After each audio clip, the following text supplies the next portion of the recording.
it is time for another book haul. I'm buying way too many books, but the good news, I guess, there is that I'm getting content out of it, and honestly, hopefully I'll read them one day. I was actually talking about some of the books that I had purchased recently with a friend, and he kept saying like, oh, have you read this? And I kept saying, I haven't read it, but I own it. And after a certain while, he's like, you realize that is a Michael Scott quote, right? So, caught red-handed there. I mean, I have no good defense of that. Yes, that's true. I own a lot of books I haven't read, and I need to. So, let's start talking about the hauls, the books. I almost said the hauls that I've booked. The books that I've hauled and need to read. Here we go. For the thumbnail. Got a big stack of books here. Let's see, I'm gonna try to put them in somewhat of an order. Do I have any other philosophy books? No, okay. I'll start out with some philosophy that you guys are not gonna care about. This is a Bart, a very short introduction to Bart. If you guys have not ever read these, but you're interested in just like getting your toes wet in some philosophy, like if you've seen my Malazan and postmodernism video, and you're like, wow, that's really cool. I wish I knew some more about philosophy.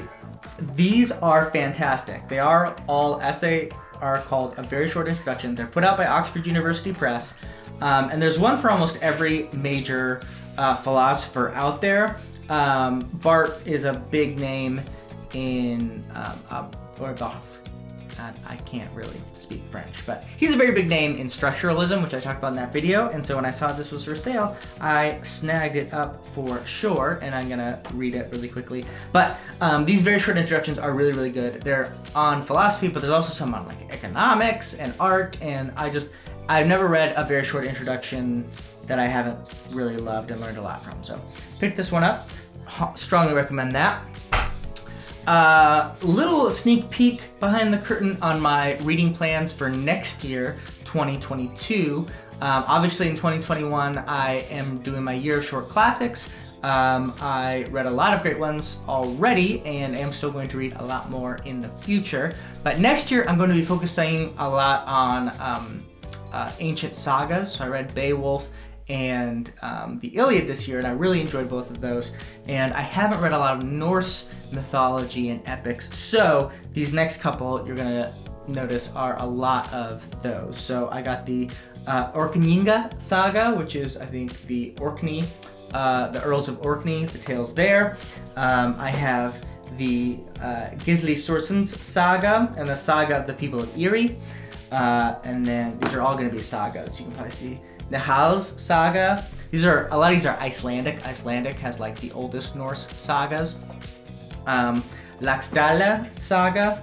And then I think there's one more. Oh, is that it? Okay, so these are all the sagas I have here. And you'll notice up there I have Neil Gaiman's Norse mythology that I'm going to read as an introduction to that. So a lot of these I've already got a couple, and I'm adding to that here. So get ready for that. And I hauled a lot of them. Throw that on the ground, big noise, there we go. Just some good old fantasy books here. Ursula K. Le Guin's Tehanu, I think is how you say that, in an Earthsea cycle. I think this is the fourth one, if I remember right, maybe the sixth one. This is very high on my to-read list, Ursula K. Le Guin's books, once I get done with some of the larger series I'm at, especially the Elderlings and Jim Butcher stuff, to get into Ursula K. Le Guin. And I think this is just a really cool book, so grabbed it. Also, you guys know I am a huge fan of travel, so I got this, the location guidebook for The Lord of the Rings by Ian Brody. I think I got this for like $1.50, which is why I picked it up, even though obviously I could Google most of this stuff. I'm definitely going to visit New Zealand soon. I have a friend from graduate school who lives there, and obviously I'm a huge fan of Lord of the Rings, you guys already know, so I'm excited for that and to see these places in real life. So got this book, something that a lot of people are going to be super psyched to see, and that is Sword and Citadel, which is the second half of the Book of the New Sun by Gene Wolfe. I already have the first half, I already own it, so this is all I needed. I have all the Book of the New Sun, and I am going to read that hopefully this year is my plan. So you are definitely going to see me read A Book of the New Sun soon, and I love that they sort of broke them up into various books. I think that'll help me read it sooner rather than later. Dragon Haven by Robin Hobb. This is Enter Rain Wild's Chronicles. This is volume 2, I believe, and it's a hardcover, which I have not seen a lot of hardcover Robin Hobbs, and I really like this artwork. I think is really, really gorgeous on this, so I had to pick it up when I saw it at the store. I actually think I already own a soft cover of that, so we'll see. This is an interesting one, and I really want your guys' thoughts on this. Probably a lot of people have already read this. Jonathan Strange and Mr. Norwell, Susanna Clarke. Now, I have heard so many mixed things on this. Some people love it as like one of the best fantasy, and some people say the best standalone fantasy of all time. I also do love that there are footnotes. When I was in grad school, I was always overabundant in my footnotes. And so I'm glad that sort of that's a narrative device that Susanna Clarke is using in this book. But at the same time, my wife, our reading tastes don't always align, but I do trust her, like, couldn't stand this book. She found it so boring and she DNF'd it. So I'm very interested. Tell me what you think of this book in particular, but also Susanna Clarke in general. Did she write Circe? Was that also Susanna Clarke? Maybe I'm getting confused with somebody else. But I know at least my friend Chris really likes her. So anyway, picked this up. I'm very interested to read it. Another hardcover I got in a really good deal is Barack Obama's newest autobiography. I think this covers his life up into the Oval Office, like it's up into his what's the word I'm looking for? Up into his election as president. There we go. I did a little Barack Obama there. His election to the presidency. Anyway, that's not a great Barack Obama. Not terrible, not great. Really excited to read this. One of the greatest sadnesses of my life is for most of his presidency, I was either in school, so not paying super close attention, or I was more conservative, at least I thought so, and so I didn't support him like I should. So I'm really excited to learn more about this man and his life and his legacy. And speaking of legacy, how's that for transition? The last couple books are books on the French Revolution.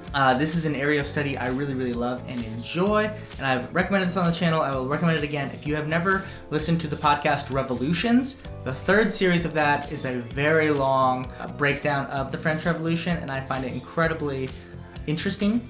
And some of my writings that I want to undertake eventually in the fantasy genre is going to be strongly influenced by the French Revolution. Not like in the flintlock fantasy sort of way, but in the theme of revolution and people's empowerment and how that gets overtaken by various interests and groups. So I've bought a couple of books as I continue to sort of broadly research that in the years to come.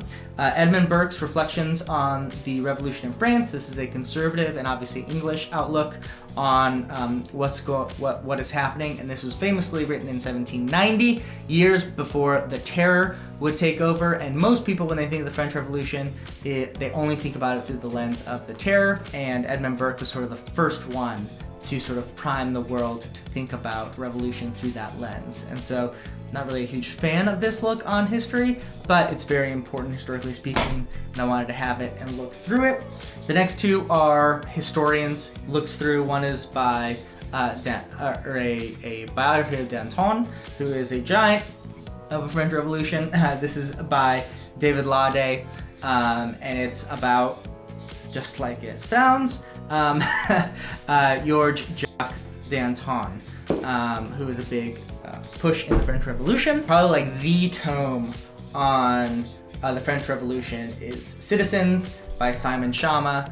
It is a huge, thick, super heavy and expensive book. and dense, but I'm so excited to own it, and am definitely going to go through this very soon. So that's my book haul. Kind of a weird mix of sagas, French Revolution, and regular fantasy.